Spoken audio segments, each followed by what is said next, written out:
Hello दोस्तों, welcome to you success. आज हम पीवाईक्यू की श्रृंखला में 2023 के प्रश्नों को देखेंगे। हमारे पास 2023 के प्रश्न हैं। चलिए अपने वीडियो को स्टार्ट करते हैं। पहला प्रश्न है कि निम्नलिखित में से कौन सा प्रावधान संविधान का भाग सही सम्मिलित नहीं है। संघराज्य क्षेत्र भाग 8 ये सही है।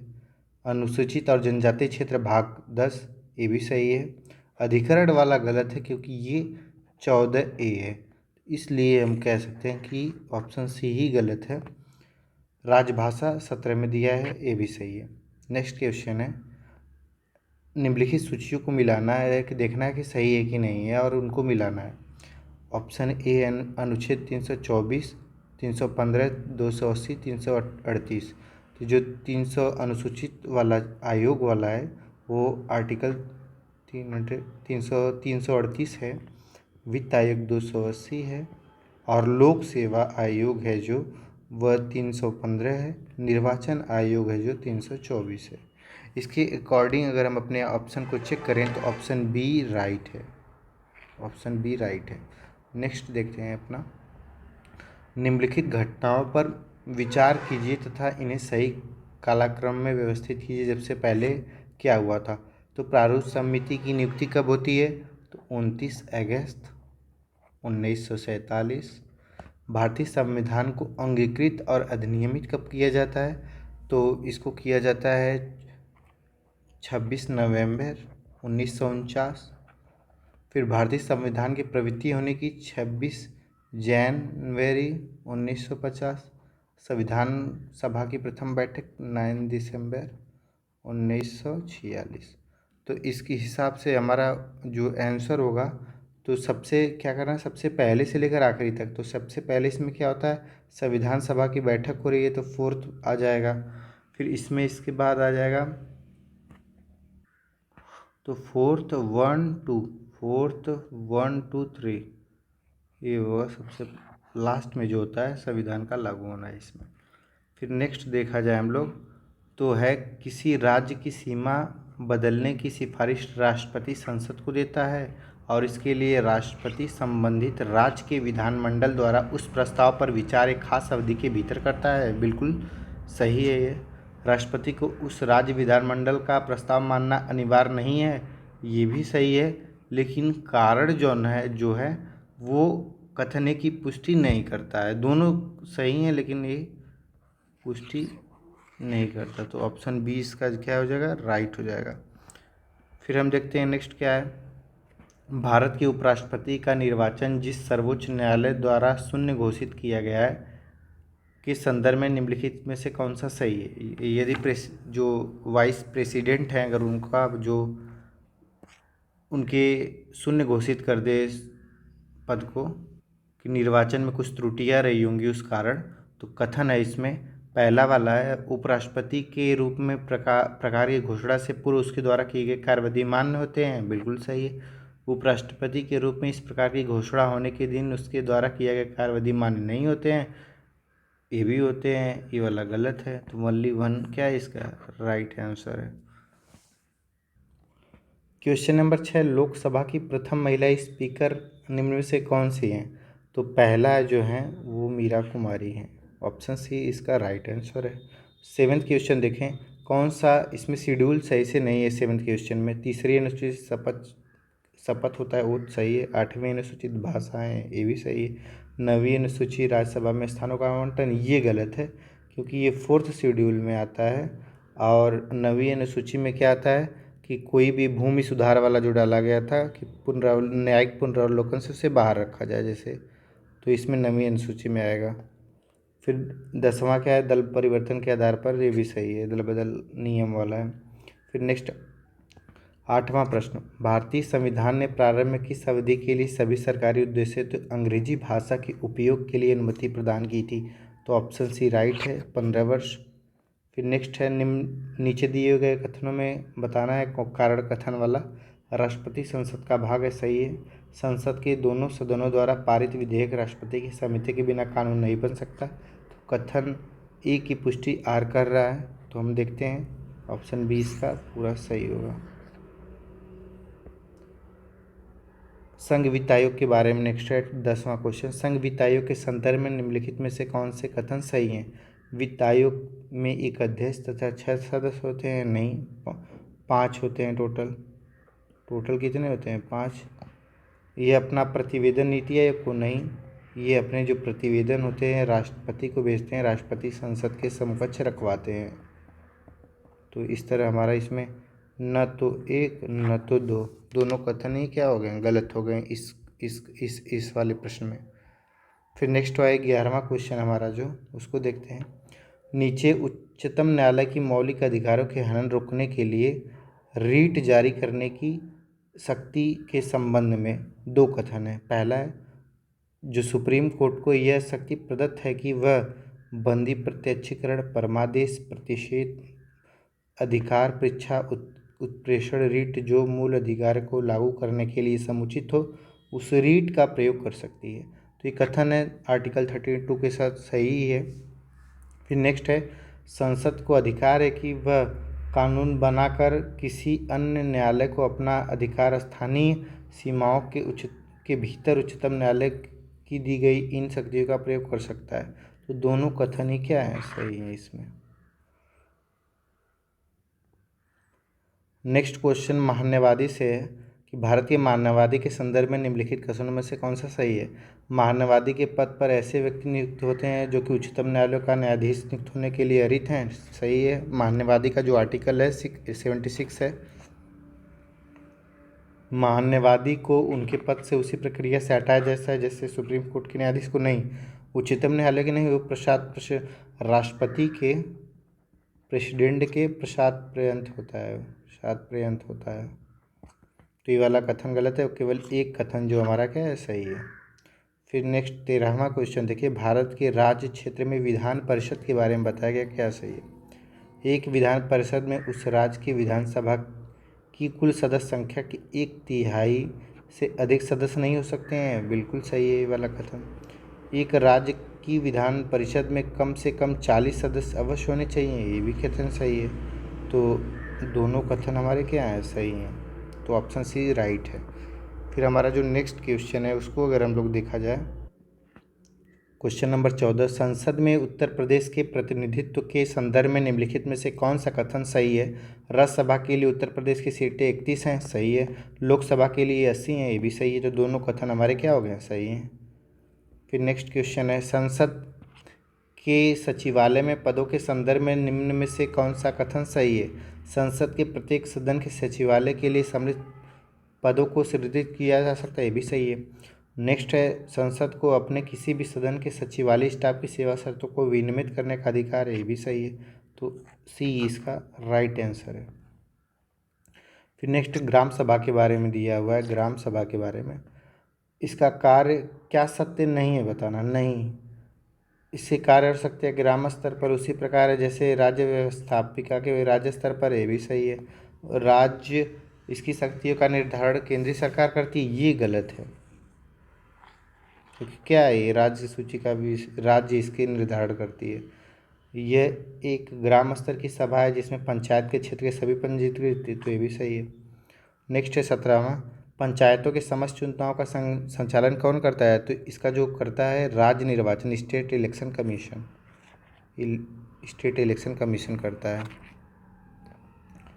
फिर नेक्स्ट है पंचायती राज पर अशोक मेहता समिति के बारे में बताना है। पंचायती राज के 3 स्तरीय व्यवस्था के स्थान पर द्विस्तरीय व्यवस्था होनी चाहिए? तो बिल्कुल सही। राज्य स्तर के बीच के पर्यवेक्षण हेतु खंड को विकेंद्रीकरण का प्रथम बिंदु माना जाता है? नहीं, खंड बिंदु को नहीं, जिला को। जिला, इसमें जिला था। तो केवल एक कथन सही है इसमें, पहला वाला। सर्वोच्च न्यायालय के एक न्यायाधीश का त्यागपत्र संबोधित होता है? तो जो सर्वोच्च न्यायालय का न्यायाधीश होगा त्यागपत्र देगा किसको? प्रेसिडेंट को। अनुच्छेद 20 का हिस्सा बताना है कौन सा नहीं है? स्वयं अपने विरुद्ध साक्षी, दोहरे दंड की धारा, यातना के विरुद्ध। तो यातना ऑप्शन सी है, जो यातना के विरुद्ध निषेध, ये वाला सी है।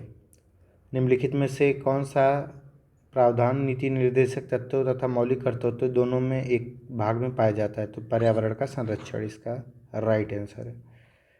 फिर नेक्स्ट देखें, संसद की संयुक्त बैठक के संदर्भ में कौन सा कथन सही है? तो अनुच्छेद कुछ 10 में संसद की दोनों सदनों की संयुक्त बैठक की प्रावधान करता है, बिल्कुल सही है। यहाँ पर देखिए इंग्लिश वाले वर्जन इसका सही है, the speaker president of joint sitting of the two houses, तो ये इसका सही है। लेकिन देखिए इसमें आर्टिकल छोड़ा था, इसमें आर्टिकल लिखा है 109, देखिए इंग्लिश वाले में आर्टिकल 109 लिखा हुआ है, परिणाम स्वरूप ये गलत हो जाता है क्योंकि 108 की बात में ये किया गया है, 108 में बात किया गया है, तो इसका ऑप्शन केवल 2 सही हो जाएगा।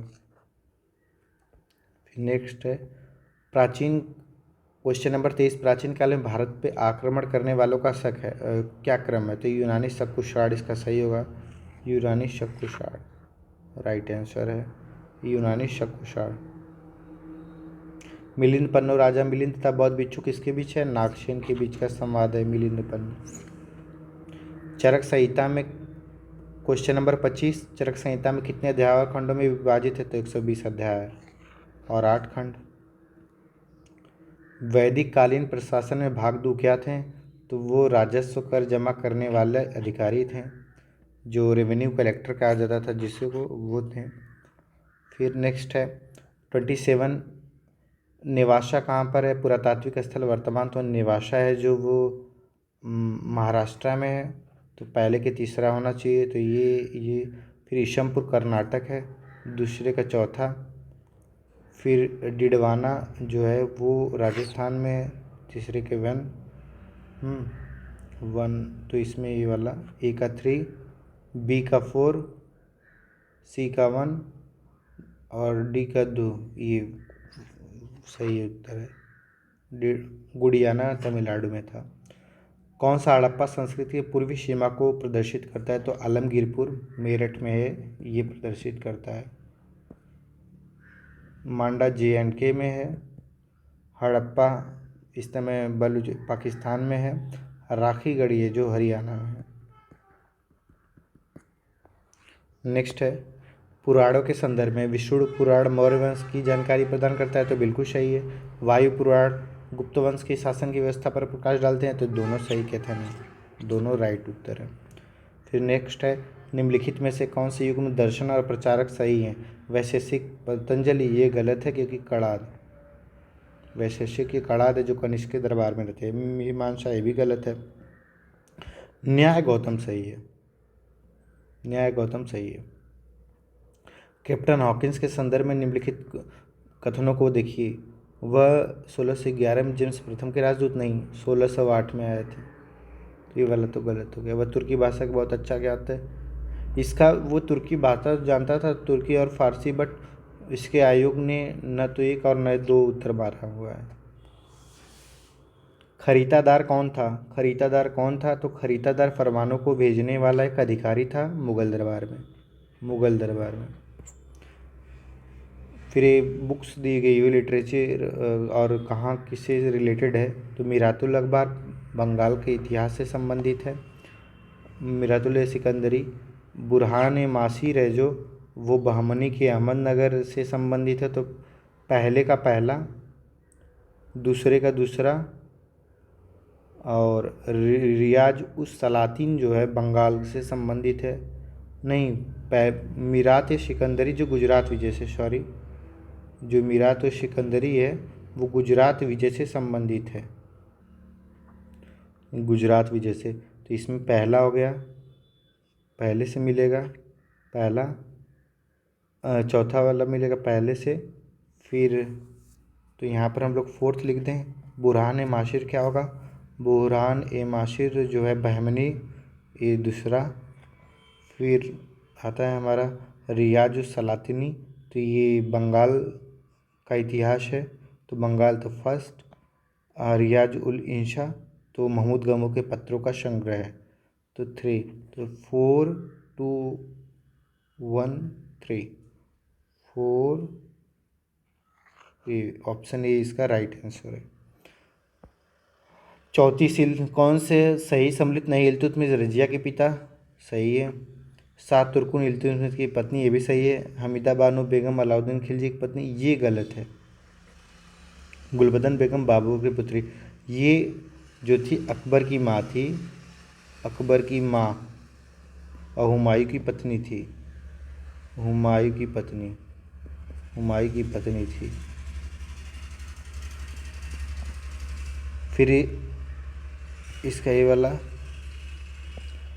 निम्नलिखित पेशवाओं के शासन का सही क्रम बताना है। तो बालाजी विश्वनाथ पहले थे, ठीक है, बाजीराव सेकंड थे, माधवराव थर्ड थे, नारायण राव लास्ट में थे, तो ये फोर्थ हो गया। तो 1 2 3 4, तो 1 2 3 4 ये ऑप्शन 20 का राइट है। फिर नेक्स्ट है, निम्नलिखित में कैसे कश्मीर की शासक ने जजिया और गौहत्या समाप्त की। तो वो था जैनुल अब्दीन। जैनुल अब्दाली जो था वो ऐसा शासक था, जैनुल अब्दीन। 37 क्वेश्चन, कौन सा फिरोज तुगलक के नागरकोट अभियान के दौरान संग्रहित 300 संस्कृत पुस्तकों का अनुवाद है। तो अजीदुद्दीन खान ने इसको ट्रांसलेट करके पुस्तक में डाला था। क्वेश्चन नंबर 38, संगीत की टप्पा शैली किसके शासन में मोहम्मद शाह रंगीला के काल में विकसित होती है। टप्पा शैली, संगीत की टप्पा शैली। 38 क्वेश्चन का ऑप्शन डी सही है। फिर 39, निम्नलिखित में से कवित्री और पुस्तक को बताना है। 39 में सी उत्तर है, जो सी ऑप्शन ये गलत है। 40 के देखते हैं, निम्नलिखित में से कौन से एक 1857 के विद्रोह का स्थान का सही नहीं है। तो जो झांसी है जून में होता है, ऑप्शन डी इसका गलत है, झांसी जो जून में होता है, जबकि मेरठ 10 मई 1857, लखनऊ 4 जून 1857, बैरकपुर 29 मार्च 1857। तो ये दोनों सही हैं तीनों, बट ये वाला गलत था। 41, 1918 के संयुक्त प्रांत किसान सभा का गठन किसने किया था। तो इंद्र नारायण द्विवेदी, इसमें मदन मोहन मालवीय वगैरह भी संयुक्त हैं। 42, निम्नलिखित में से कौन सा संगठन दिल्ली में वायसराय लॉर्ड हार्डिंग पर बम फेंकने के लिए उत्तरदायी था। तो अनुशीलन समिति, अनुशीलन जो समिति थी, अनुशीलन वो जिम्मेदार थी। 43 क्वेश्चन देखते हैं, निम्नलिखित में से किस अधिनियम द्वारा 120 सदस्यों वाले चैम्बर्स ऑफ प्रिंसेस का गठन हुआ। तो वो थे 1919 का अधिनियम, एक्ट ऑफ 1919, ठीक है। 44, ई रामास्वामी नायकर के संदर्भ में निम्नलिखित कथनों में से कौन से सही हैं। उन्होंने असहयोग आंदोलन में हिस्सा लिया, उन्होंने 1925 में कांग्रेस छोड़ी थी। दोनों कथन ही सही, इन्हें पेरियार के नाम से भी जानते हैं। तो ऑप्शन सी इसका राइट आंसर है। 42, नेताजी सुभाष चंद्र बोस द्वारा आज़ाद हिंद फौज के हिस्से के रूप में संगठित महिला रेजिमेंट का क्या नाम था। तो रानी झांसी रेजिमेंट था नाम उसका, महिला का जो रेजिमेंट था। 1897 बरेली उत्तर प्रदेश में क्रांति का नेतृत्व कौन किया था। 46 क्वेश्चन का ऑप्शन तो बी, खान बहादुर खान। कालक्रम की दृष्टि से निम्नलिखित घटनाओं में से कौन अंतिम हुई। होम रूल, तो ये अप्रैल 16, 1900। खिलाफत आंदोलन 1919 से स्टार्ट होता है, 21 तक चलता है। मोपला विद्रोह 21, और जलियांवाला बाग हत्याकांड 1919, 13 अप्रैल 1919। तो जो घटनाओं में सबसे कौन अंतिम में होता है, तो सबसे अंतिम में मोपला, ऑप्शन डी राइट। 47, 48, निम्नलिखित में से कौन सी महिला स्वतंत्रता सेनानी भारत छोड़ो आंदोलन से संबंधित नहीं है। तो मातंगिनी हजारा तो थी ही, अरोड़ा असफली भी थी, कनकलता बरुआ भी थी, शांति घोष नहीं थी रिलेटेड। 48 का डी ऑप्शन सही है। 49, निम्नलिखित में से कौन सा सहायक नदी सही सम्मिलित नहीं है। Manjra Godavari, option B Hemavati Kaveri, option C Malaprabha Krishna, option D Pranhita Mahanadi. तो प्राणहिता है जो वो गोदावरी की सहायक है, ना कि महानदी की। क्वेश्चन नंबर 50, निम्नलिखित में से किस स्थान पर अलकनंदा एवं भागीरथी मिलती है। तो देवप्रयाग में मिलती है। अलकनंदा और भागीरथी कहाँ मिलती है, देवप्रयाग में। 51 क्वेश्चन है, निम्नलिखित में से लेटराइट मिट्टी के बारे में हमें बताना है। किसी मिट्टी के बारे में, लेटराइट मिट्टी। ये उच्च तापमान और भारी वर्षा वाले स्थान पर पाई जाती है। तो ये कथन तो सही है, भारी वर्षा और उच्च तापमान। इस मिट्टी में लव ऑक्साइड एल्यूमिनियम की कमी पाई जाती है, नहीं जी, अधिकता पाई जाती है। तो इसका option 1 is right, option A सही है। 52 क्वेश्चन है, पराबैंगनी विकिरणों को अवशोषित करने वाले ओजोन परत कहाँ पाई जाती है। तो ओजोन परत जो है समताप मंडल में पाई जाती है, स्ट्रेटोस्फीयर में पाई जाती है। फिर ये बताना है हमें प्रमुख नदियाँ और उसका मिलान करना है कि कौन से सम्मिलित होगी। तो यमुना है जो निकलती कहाँ से, यमुनोत्री में उत्तराखंड में, कृष्णा महाबलेश्वर महाराष्ट्र से, गोदावरी जो निकलती है वो निकलती है नासिक से, महानदी सियावा से निकलती है। तो ये ए का क्या हुआ, 4 हुआ, ए का 4, बी का 3 और सी का क्या होगा 2, महानदी का 1। तो 4 3 2 1, तो ऑप्शन ई इसका राइट हो जाएगा। फिर 54 क्वेश्चन हम लोग देखते हैं। दक्षिण पश्चिम मानसून मौसम के दौरान तमिलनाडु तट पर शुष्क रहता है, बिल्कुल सही। तमिलनाडु तट बंगाल की खाड़ी के, जो बंगाल की खाड़ी है, बंगाल की खाड़ी के शाखा के समानांतर है, तो ये बिल्कुल सही है। और दक्षिण मानसून अरब शाखा के वृष्टि छाया में है, तो ये भी बिल्कुल सही है। तो दोनों कथन हमारे क्या हैं, सही है। और कारण अभिकथन एक ही पुष्टि सही करता है, तो ऑप्शन डी इसमें राइट है कि ए और दोनों सत्य हैं और आर एक ही सही व्याख्या करता है। 55 क्वेश्चन क्या है, रामगंगा नदी कन्नौज के पास गंगा नदी में मिलती है, कन्नौज के पास, तो बिल्कुल सही है। बेतवा नदी प्रयागराज के पास सेम नाम नहीं मिलती, नहीं नहीं नहीं, बेतवा नहीं यहाँ पर मिलती है, ये हमीरपुर में मिलती है। कहाँ पर, हमीरपुर। तो ये गलत हो गया, तो ऑप्शन ये इसका राइट निकल कर आ गया। फिर नेक्स्ट है 56 चंद्रप्रभा वन्यजीव अभयारण्य कहाँ, तो ऑप्शन बी चंदौली में है। फिर 57 क्या, निम्नलिखित में से कौन सा दर्रा राज्य सहित सम्मिलित वाला बताना है। तो अघिल कहाँ है, लद्दाख में है, लद्दाख में है। दीफू कहाँ है, तो दीफू अरुणाचल प्रदेश में है। माना कहाँ है, माना नीति नीपुल ये के सब कहाँ है, उत्तराखंड में है। और नीति क्या है, उत्तराखंड में है, सही है। ऑप्शन सी इसका राइट आंसर। शिव समुद्र में कल्पक क्या है, तो जल शक्ति शिव समुद्र में, और कल्पकम क्या है, नाभिकीय है, तो ऑप्शन ये इसका राइट हो जाएगा। 58 का ये।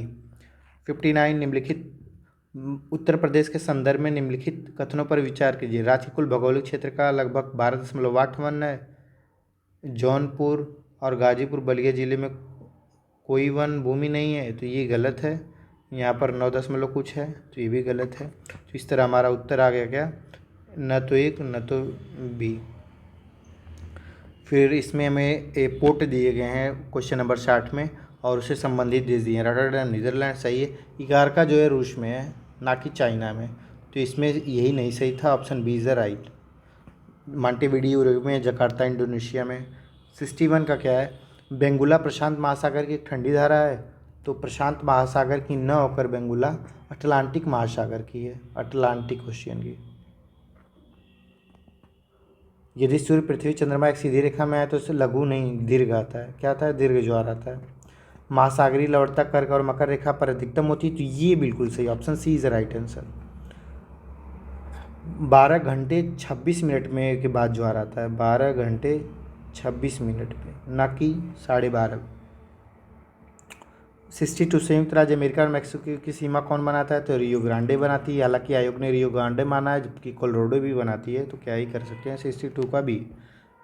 63 क्वेश्चन क्या है, निम्नलिखित में से रेगिस्तानों पर विचार कीजिए तथा उन्हें उनके आकार के बढ़ते क्रम में व्यवस्थित कीजिए। तो बढ़ते छोटे से बड़ा, तो पहले हम देख लेते हैं सबसे बड़ा कौन सा है। सबसे बड़ा कौन सा है, ये, या सबसे छोटा, सबसे बड़ा देख लेते हैं। ये सबसे बड़ा है, फिर ये सबसे बड़ा है, फिर कौन सा है उससे बड़ा, फिर अरेबियन है, अरेबियन बड़ा है, फिर उससे जो बड़ा है चौथा है, मतलब ये वाला बड़ा है। फिर जो सबसे छोटा ग्रेट सैंडी डिज़र्ट जो ऑस्ट्रेलिया में है, तो ये हो गया हमारा सबसे पहले ग्रेट सैंडी वाला आएगा, फिर चौथा गोभी आएगा। फिर तो ऑप्शन सी सही है इसमें। ग्रेट सैंडी कहाँ, ऑस्ट्रेलिया में है। अरेबियन तो अरब वाले जो है पेनिसुला वहाँ पर है। सहारा वेस्ट अफ्रीकन कॉन्टिनेंट में, वेस्ट पार्ट में अफ्रीका कॉन्टिनेंट के ऊपर नॉर्थ। गोभी मरुस्थल का मंगोलिया चीन में, तो ऑप्शन 63 का सी ऑप्शन राइट। फिर है 64 क्वेश्चन, फिलीपाइंस में नारियल गन्ने की कृषि का विकास कौन लाया था। तो जो फिलीपाइंस है वो इसमें स्पेन और अमेरिकी वालों ने वहाँ पर नारियल और गन्ने की खेती स्टार्ट की थी। 65 क्वेश्चन है, मिलाना है सही कि निम्नलिखित में से कौन सा सही सम्मिलित है। किलिमंजारो कहाँ है, तंजानिया में है, तो एक का 3 हो गया, एक का 3। टपकल कहाँ है, तो जो टपकल है हमारा मोरक्को में है, तो 1 हो गया। स्टेनली कहाँ है, तो युगांडा में हो गया, 4 हो गया। हागर कहाँ है, अल्जीरिया में है, तो 2 हो गया। 3142, 3142, तो option B is the right answer. 66 क्या निम्नलिखित में से कौन सी झील सही सम्मिलित नहीं? तो बैकाल रूस में सही है, मिशिगन संयुक्त राज्य अमेरिका में भी सही है, ओनेगा कनाडा में है, और मराकाइबो ओनेगा जो रशिया में है। ओनेगा कहाँ है? रशिया में, रूस में। तो option C is the right. El Nino के बारे में कौन सा कथन सही है? ये बताना है अल नीनो के बारे में। तो 1, अल नीनो में पूर्वी प्रशांत क्षेत्र में पेरू के तट पर गर्म धाराओं का प्रकट होना है, बिल्कुल सही कथन है। यह गर्म धारा पेरू के तट पर पानी के तापमान को 10 डिग्री तक बढ़ा देती है, जिसमें समुद्र प्लैंकटन की मात्रा बढ़ जाती है, नहीं प्लैंकटन की मात्रा घट जाती है। तो ऑप्शन 2 एक गलत है, तो ऑप्शन ए सही निकल कर आ गया। तो 67 का ये ऑप्शन सही है। 68, दक्षिण गोलार्ध में हवा का बाईं तरफ विक्षेपित होना क्या कारण है? जो कोरोलिस बल होता है जो घूर्णन कारण उत्पन्न होता है, ये कारण है। ये फेरल के नियम के अनुसार चलता है। फेरल के नियम के अनुसार ये उत्तरी गोलार्ध में जो चलता है वो दाईं तरफ चलता है, और दक्षिणी गोलार्ध में जो चलता है वो बाईं तरफ चलता है, तो कोरोलिस बल के कारण। 69, निम्नलिखित में से यूक्रेन का सबसे बड़ा कोयला उत्पादन केंद्र क्या है? तो जो डोनेटस्क है वो यूक्रेन का सबसे बड़ा कोयला प्रोडक्ट। यूक्रेन का लगभग 90% यहीं से उत्पादित होता है। 70, माउंट न्यूमैन निम्नलिखित में से किस खनिज के लिए प्रसिद्ध है? तो माउंट जो न्यूमैन है वो लो एस के लिए फेमस है। फिर एक करंट आ गया अमृत भारती स्टेशन, तो इसको उस समय रिलेवेंट रहा था, तो इस समय हम नहीं देखेंगे इसे करंट को। नेक्स्ट पर हम जिस पे पहुँचेंगे वो हमारा जीएस का पार्ट। अब 69 वहाँ से जहाँ छोड़े थे 69 तक, तो इसका करंट ही है। 96 से हम देखेंगे कि क्या है। निम्नलिखित में से कौन सा तत्व गोबल गैस नहीं है? तो कौन सा तत्व गोबल गैस नहीं, noble gas, sorry noble gas कौन सा नहीं है, आदर्श गैस कौन सा नहीं है? तो जो एक्टिनियम है वो नहीं है, जबकि आर्गन, क्रिप्टन, रेडान ये सब क्या है? नोबेल गैस के अंतर्गत आते हैं। फिर नेक्स्ट देखते हैं निम्नलिखित में से कौन सा हार्मोन आग्नेयाशय के लैगरहैंस से आइलेट की बीटा सेल से क्या से इंसुलिन का स्राव होता है इसे? ऑप्शन बी, 97 का बी ऑप्शन सही है। किस प्रकार का टीका डिप्थीरिया से बचाता है? तो टैक्सवाइड जो हमें डिप्थीरिया के टीका से बताता है। 99 क्वेश्चन क्या है? निम्नलिखित में से कौन सा mRNA वैक्सीन है जिसका उपयोग कोविड-19 संक्रमण के विरुद्ध किया जाता है?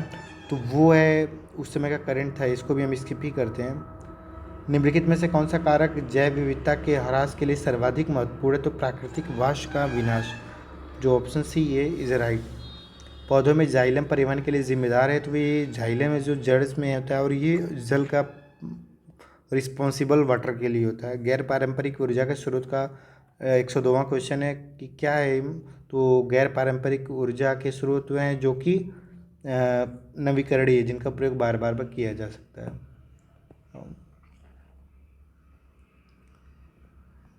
नेक्स्ट है बायोलॉजिकल ऑक्सीजन डिमांड के बारे में, बीओडी के बारे में। तो क्या है? जलीय परिस्थिति मानक मानदंड है। तो जलीय परिस्थिति तंत्र में प्रदूषण की जांच के लिए बिल्कुल सही है। जो पॉल्यूशन है एसिन एक्वाटिक क्वेश्चन, बिल्कुल ऑप्शन इज राइट।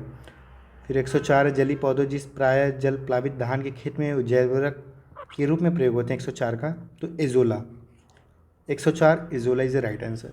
निम्नलिखित में किस गैस को हंसी गैस कहते हैं 105 में? तो nitrous oxide, option B is the right answer. फिर हम 106 देखते हैं। समुद्री शैवाल किसके महत्वपूर्ण स्रोत हैं? तो 106 का ये आयोडीन किसके स्रोत हैं? आयोडीन के स्रोत हैं समुद्री शैवाल, तो 106 का इज राइट। 107 निम्नलिखित में से कौन से कीटभक्षी पौधा है? तो नेपेंथीज, ऑप्शन डी इज राइट। मानव हृदय के कितने चैम्बर होते हैं? तो केवल 4 चैम्बर होते हैं, ऑप्शन 108 का ए। ये भी इस रैंकिंग पूछा ग्रीन हाउस गैसों की, तो करंट का पार्ट रहा है। फिर 110 एक भौगोलिक इकाई जो अपने पानी को इकट्ठा करती है तथा भंडार करती है और पानी छोड़ती है, उसे क्या कहते हैं? जल विभाजक, और इंग्लिश में वाटरशेड कहते हैं। वाटरशेड इंग्लिश में कहते हैं इसको। जो unit that collect and store and the release water is called watershed. जल रोकथाम में प्रदूषण नियंत्रण अधिनियम निम्नलिखित में किस वर्ष बनाया गया? तो वो 1974 में बनाया गया। लोटिक परिस्थिति तंत्र उदाहरण 112 का, तो एक नदी है जो फ्लोट करती रहती है, हमेशा फ्लोटिंग करती रहती है, जो चलती रहती है, उसको कहते हैं, स्थिर को नहीं कहते हैं। 112 का शी राइट आंसर। भारत का प्रथम national centre for marine biodiversity क्या है? तो जामनगर, ऑप्शन बी है। निम्नलिखित में से प्राकृतिक रेशे का गठन कौन सा है? तो ऑप्शन बी इज राइट, 114 का बी।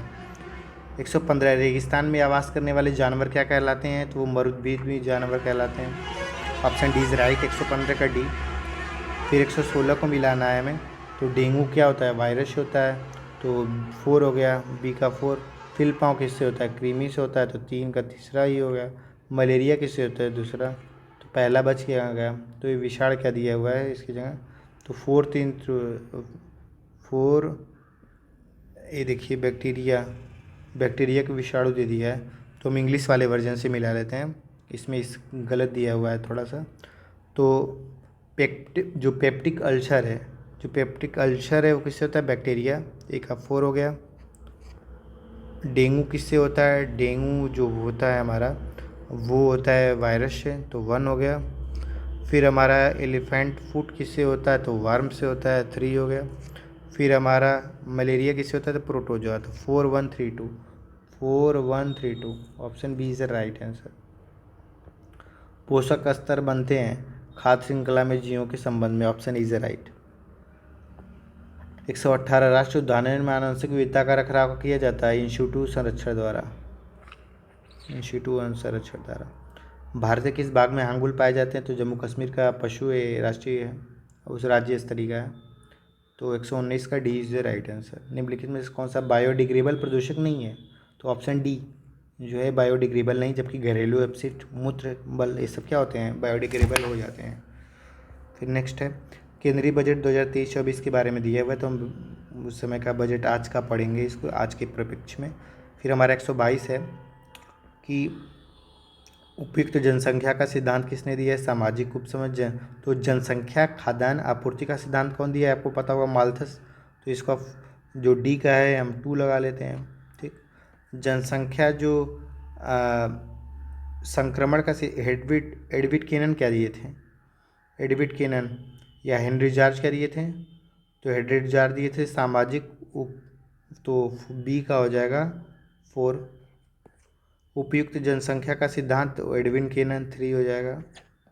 और फिर जो बच गया 1 जनसंख्या संक्रमण क्या, थॉम्सन, तो 3 4 1 2 option A is the right answer.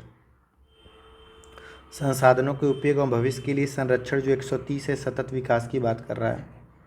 123 का बी कि जो सतत सस्टेनेबल डेवलपमेंट क्या होता है कि संसाधनों का ऐसा प्रयोग करना है जो फ्यूचर को देख के भी है और भविष्य के लिए इसको ध्यान में रख के किया जाता है और बेहतर पर्यावरण की दृष्टि से किया जाता है। 124 क्या है, सतत विकास का लक्ष्य नहीं है 2030 तक जो प्राप्त करना है, तो अंतरिक्ष अनुसंधान है जो स्पेस रिसर्च वो नहीं, तो 124 का डी।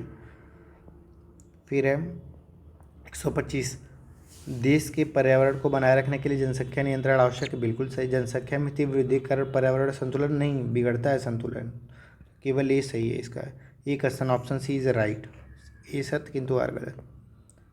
ये उस समय का करंट है तो इसको हम नहीं देखेंगे। 126 करंट है। आर्थिक विकास से मानव संसाधन का योगदान के संदर्भ में आर्थिक विकास का जनसंख्या वृद्धि पर प्रभाव, बिल्कुल जनसंख्या वृद्धि का आर्थिक दोनों प्रभाव एक दूसरे को डालते हैं, तो 1 2 दोनों सही है, तो ऑप्शन सी इज राइट। 127 का ऑप्शन सी।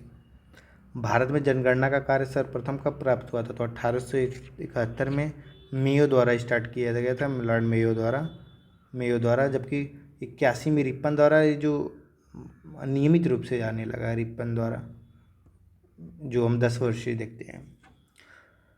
आयोग ने सी माना है। अब SDG और गोल देखते हैं, तो SDG 10 क्या है, असमानता में कमी है, तो तीसरा है। SDG 13 क्या है, तो जलवायु क्रिया है, दूसरा हो गया। फिर SDG 14 क्या है, तो 14 क्या है, जमीन जो पानी के नीचे का जीवन है जो वो है, 4 है। जमीन पर जीवन 15 हो गया, तो जमीन पर जीवन और एक SDG दूसरा, तो SDG 13 क्या है, जल वाला है, तो 4th है। नहीं एक सेकेंड, हाँ 4th, एक सेकेंड गड़बड़ हो रहा है। ये SDG 10 क्या है, असमानता में जो जाएगा, तीसरा। SDG 13 क्या है, तो 13 जो है 3 असमानता, फिर जो हमें 15 पानी के नीचे का जीवन या ज़मीन पर, तो दूसरा हो गया। SDG 14 जो है वो ज़मीन पर है, दूसरा हो गया। ये पानी में 4th। एजीसी 13 जलवायु क्रिया 1 हो गया। अब ठीक है 3142 3142 ऑप्शन डी इसका राइट है।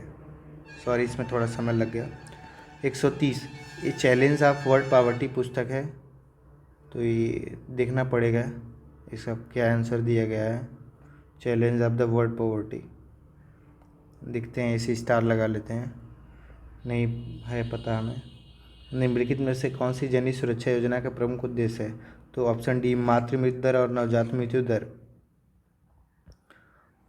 ये रियो सम्मेलन संबंधित है तो सतत विकास से 1992 में ब्राज़ील में जो हुआ था। 133 संसाधन विकास के संदर्भ में बताना है।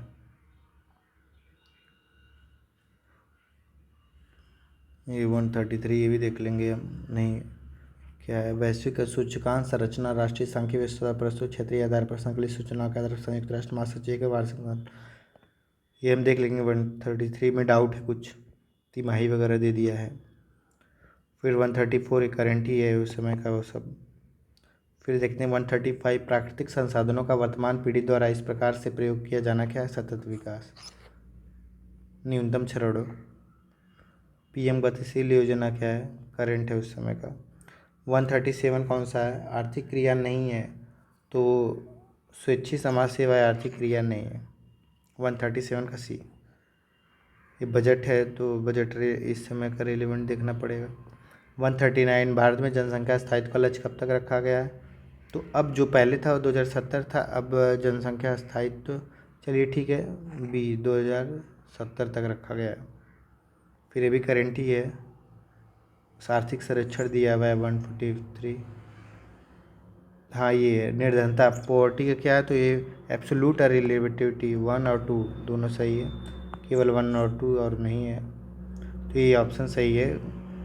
पॉवर्टी के बारे में 2 टाइप्स के होते हैं, एब्सोल्यूट और रिलेटिविटी। दीनदयाल उपाध्याय ग्रामीण कौशल्य योजना ये सही है। 2014 रूरल हाउसिंग सब्सिडी स्कीम ये भी सही है। श्याम प्रसाद मुखर्जी रूबन नहीं, ये 2016 में आया था, तो ऑप्शन सी इज़ राइट, यही गलत था। 100 कौन सी योजना उत्तर प्रदेश से संबंधित है? ये भी देखना पड़ेगा, यूपी स्पेशल है। निम्नलिखित में से कौन सा कार्यक्रम केंद्रीय सरकार का कार्यक्रम नहीं है और ये उत्तर प्रदेश सरकार की योजना है? तो उत्तर प्रदेश सरकार की योजना है गंगा एक्सप्रेस वे।